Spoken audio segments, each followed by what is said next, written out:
Saudara dan saudari yang terkasih dalam Kristus, selamat Paskah. Semua berpakaian putih cantik-cantik seperti kita malaikat-malaikat di surga merayakan Paskah. Salah satu program Metro TV setiap hari Selasa kurang kira-kira jam setengah 11 malam ada salah satu acara programnya itu adalah melawan lupa. Mungkin kita pernah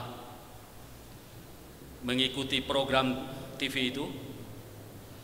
Program TV melawan lupa itu mengulas berbagai peristiwa-peristiwa sejarah yang membentuk bangsa Indonesia. Peristiwa-peristiwa sejarah itu turut membentuk menjadi sebuah bangsa yang kita kenal sekarang ini menjadi bangsa Indonesia. Misalnya mengulas peristiwa kebangkitan nasional setiap tanggal 20 Mei yang kita peringati. Diulas bagaimana semangat awal bangsa Indonesia pada tanggal 20 Mei lahirnya Budi Utomo pada waktu itu sebagai wujud semangat untuk memperjuangkan kemerdekaan dengan juga menekankan persatuan dan kesatuan. Juga dalam program melawan lupa itu misalnya mengulas peristiwa 28 Oktober yang kita peringati sampai sekarang 1928, Sumpah Pemuda. Satu bangsa, satu bahasa, satu tanah air. Juga kita ingat diulas juga dalam program itu peristiwa 17 Agustus 1945, hari proklamasi kemerdekaan kita, dan juga menetapkan Pancasila itu sebagai dasar negara Republik Indonesia. Saudara dan saudari, program TV melawan lupa itu, atau kita ingat juga pidato Bung Karno yang sangat terkenal 17 Agustus 1966. Jas merah, jangan sekali-kali melupakan sejarah. Adalah upaya-upaya yang dibuat untuk membangun kesadaran bersama. Karena kalau kita memiliki kesadaran bersama, itu menjadi kekuatan untuk menjadi sebuah bangsa dan untuk mengatasi krisis-krisis yang besar atau tantangan-tantangan yang dihadapi oleh sebagai bangsa untuk tetap eksis.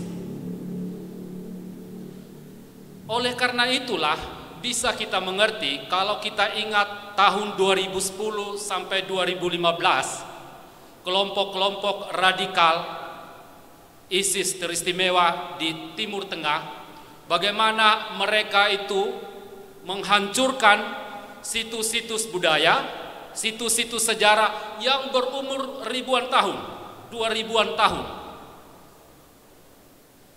Juga mereka membunuh arkeolog-arkeolog atau ahli-ahli sejarah dengan maksud agar bangsa itu tidak lagi mempunyai kenangan, tidak lagi mempunyai kesadaran bersama, dan kalau bangsa itu tidak memiliki kesadaran bersama, kenangan bersama, maka bangsa itu gampang dihancurkan. Oleh karena itulah mengapa kita bisa mengerti juga Israel tetap eksis sampai hari ini karena mereka mempunyai kenangan bersama. Saudara dan saudari, di dalam doa syukur agung, setiap kita merayakan perayaan Ekaristi, ada bagian kecil yang disebut dengan aklamasi anamnesis. Aklamasi anamnesis itu, aklamasi itu berarti seruan, anamnesis itu berarti kenangan. Marilah mewartakan harapan iman kita. Lalu umat menjawab, Kristus telah wafat, Kristus telah bangkit, Kristus akan kembali. Anamnesis itu tidak sekedar sama dengan mengingat-ingat peristiwa masa lampau, tetapi lebih dari itu, ada kesamaannya, tetapi lebih dari itu, anamnesis itu berarti kenangan akan masa lampau, lalu hadirkan pada masa sekarang. Wah, agak rumit juga itu. Mengenangkan masa lampau dan menghadirkan pada masa sekarang. Itulah anamnesis, pengenangan. Pendeknya seperti kalau kita dengar bacaan yang panjang pada malam hari ini. Ada 9 bacaan seharusnya. Tetapi karena situasi kita hanya membaca 5. 3 dari perjanjian lama, 2 dari perjanjian baru. Seluruh bacaan-bacaan itu menceritakan tentang sejarah keselamatan Allah pada manusia hingga hari ini. Misalnya kita diajak untuk mendengarkan, berarti kita diajak untuk mengenangkan kembali. Bagaimana kita mengalaminya sebagai anamnesis, mengenangkan sekaligus menghadirkan kembali. Kalau kita mendengar bacaan-bacaan itu, misalnya bacaan pertama tentang kisah penciptaan. Kita dengarkan kisah penciptaan itu yang diberikan oleh Allah secara cuma-cuma kepada manusia. Itulah awal sejarah keselamatan untuk manusia. Tetapi kita syukuri itu sekaligus bagaimana kita menghadirkannya sekarang. Kita menghargai hidup. Kita berupaya untuk tidak membuang sampah sembarangan. Kita berupaya tidak mencemari lingkungan. Itulah maksudnya anamnesis, mengenangkan sejarah keselamatan Allah sekaligus pada masa sekarang kita menghadirkan kembali.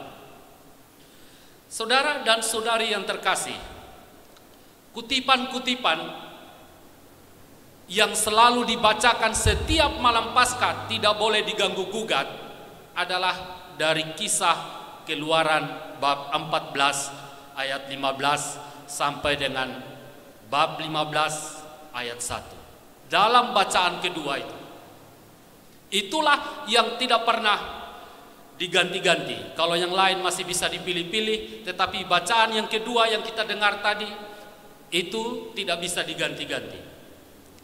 Dalam kutipan Keluaran bab 14 itu kita mendengar tentang pembebasan bangsa Israel dari tanah perbudakan Mesir melalui seorang tokoh Musa melewati Laut Merah. Itulah Paskah bagi orang Yahudi. Dan Paskah bagi orang Yahudi itu mereka mempunyai kenangan secara bersama sebagai bangsa Israel. Setiap mereka merayakan Paskah, pasti mereka mengenangkan peristiwa ini. Bukan hanya mengenangkan peristiwa pembebasan bangsa Israel dari tanah perbudakan Mesir, sekaligus juga mereka mensyukuri dan merayakannya. Dan itu diwariskan turun-temurun sampai hari ini. Maka Paskah orang Yahudi itu sampai hari ini adalah pembebasan bangsa Israel dari tanah perbudakan Mesir. Itulah mereka punya kenangan bersama. Sampai anak cucu mereka ceritakan terus-menerus kisah itu yang menjadi Paskah bagi mereka. Maka masuk akal. Karena mereka punya kenangan yang besar bersama tentang kenangan Paskah itu, maka bangsa Israel itu, kalau kita ingat cerita-cerita dalam perjanjian lama, ada banyak bangsa dalam perjanjian lama. Tetapi bangsa-bangsa itu dalam perjanjian lama tidak ada lagi. Semua habis dimakan waktu. Yang tinggal ada sekarang itu dari zaman dulu itu adalah Israel. Mengapa? Karena mereka memiliki kenangan bersama ini, yang kita sebut sebagai anamnesis. Itulah sebabnya dalam Exsultet pujian Paskah pada malam hari ini dikatakan pada malam ini, bukan malam itu atau bukan malam yang dulu dalam Exsultet tadi. Selalu dikatakan pada malam ini ketika engkau menyelamatkan Bapa kami, membebaskan umatmu dari perbudakan dan mengantar mereka dari dasar Laut Merah. Pada malam ini, sekarang, anamnesis. Dan saudara dan saudari yang terkasih, puncak sejarah keselamatan Allah itu tampak dalam dua bacaan dalam Perjanjian Baru, yakni mengalahkan kematian. Berbicara tentang kebangkitan. Kebangkitan itulah yang mengalahkan kematian. Dan Santo Paulus mengatakan setiap orang yang mati dalam Kristus juga akan dibangkitkan dalam Kristus. Maka Paskah itu bukan pertama-tama, yang paling penting itu adalah kebangkitan Kristus, tetapi kebangkitan kita juga. Setelah kita mengalami kematian dan kita bangkit bersama Kristus, maka kematian itu tidak lagi menguasai orang-orang yang percaya. Itulah Paskah bagi orang Kristiani. Maka dikatakan dalam Exsultet tadi, dikatakan pada malam ini umat yang mengimani Kristus kau bebaskan dari kejahatan dunia, dari kegelapan dosa kau pulihkan dalam rahmat Allah, dan kau terima dalam gereja kudus. Dikatakan pada malam ini, berarti sekarang. Saudara dan saudari yang terkasih dalam Kristus, Paskah berarti kita mengenangkan sejarah keselamatan Allah. Akan menjadi Paskah kalau kita melakukan anamnesis. Anamnesis itu berarti pengenangan akan masa lalu dan menghadirkan sekarang pada masa sekarang karya keselamatan Allah itu. Maka kalau kita merayakan Paskah dan kita melakukan anamnesis, kita mengenangkan masa-masa sulit kita. Kita mengenangkan masa-masa krisis kita. Kita mengenangkan masa-masa kegelapan, masa-masa berdosa kita. Dan pada masa-masa itu kita kenangkan juga bahwa Allah telah menyelamatkan kita. Kalau hari ini kita dapat merayakan malam Paskah, berarti itu pertanda yang sangat baik bahwa Allah telah menyelamatkan kita. Maka syukurilah. Juga kalau kita merayakan Paskah pada malam hari ini, kita melakukan anamnesis. Ingatlah, pasti kita akan tetap mengalami sedih, akan mengalami krisis, akan mengalami banyak tantangan, tetapi orang yang selalu melakukan anamnesis, mereka tidak akan pernah putus asa. Amin.